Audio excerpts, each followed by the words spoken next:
Well, this weekend, commemorations of the great 1956 River Murray flood begin in the communities up and down the river, which were devastated by the event. In the thick of it will be a plucky little paddle boat named Incredible, built by the same pioneering family that once ran one of the river's most famous paddle steamers. Simon Royal has been afloat.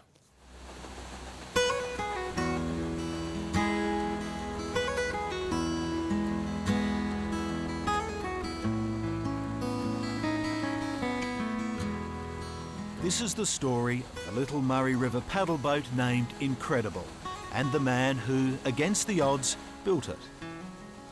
The hardest thing about building a boat is just sticking to it.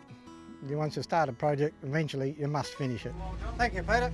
And John Arnold should know it took him 15 years to finish the Incredible, from its start in the early 1990s to its launch late last year.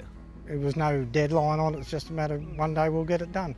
Did you think when you started out it would take you 15 years? Not quite. I thought maybe 5.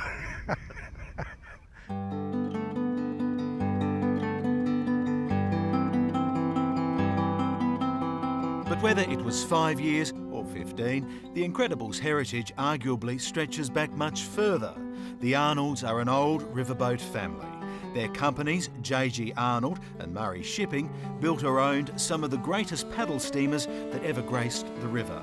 The P.S. Manham and P.S. Marion were Arnold boats, and in their time they played a crucial role in the state's development. But those golden days were fading fast by the time John Arnold was born, and his earliest memories are of his father breaking up the paddle steamers the family had once so proudly built. A lot of history disappeared, for sure. It's a business which he was brought up into, and it was in its closing dying days. And he, unfortunately, was one of the people that had to actually close it. Trucks and the railways were putting paddle steamers out of business, and John Arnold's father told him there was no future left on the river. It was time to get out and do something else. So he did, becoming a station hand and eventually turning to mining. But John Arnold had always wanted to build a boat of his own. He says pottering, or paddling up the river, is one of life's great joys. This is not for the faint-hearted, you know. It's very relaxing. What can go wrong? I could drive your boat into a bank. That's what could go wrong. Well, that'll be right.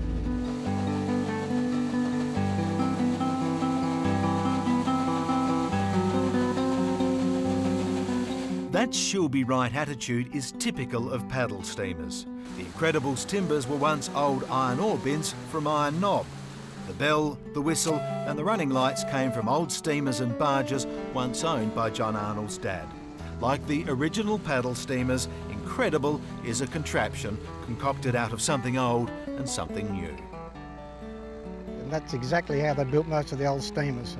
Very few of them were built from scratch. They were usually salvaged and bits and pieces of other boats and steamers broken up and just collected. And eventually a new boat would appear. There is one bit, though, of the old days John Arnold wasn't eager to revisit. Incredible is powered by diesel. This is as close to steam power as things get. Later this year, the Incredible will be part of commemorations marking one of the indelible events in the history of the Murray, the 1956 floods. I think I was about 10 or 11 years old. We were at Morgan, and Dad still had the Marion. He hadn't managed to sell that. One hell of a lot of water came down the river. When we could, we were living on the boat because Dad was there a lot of the time. We couldn't sleep because of the noise, because the engines were going. And eventually Dad managed to stop that by putting a big piece of timber, because the current was forcing the paddle wheels to turn. And The old thing kept you up at night. They can make a bit of a rattle. Rattly or not, John Arnold loves paddle boats, and so he ignored his old dad's advice and came back to the river. Which leaves just one mystery unsolved. Is the little paddle boat's name a reflection of surprise that he ever came back, or just the shock that the boat was ever finished? People looked at it and said, "That's absolutely incredible." I thought, gee, that's a good name. Simple as that.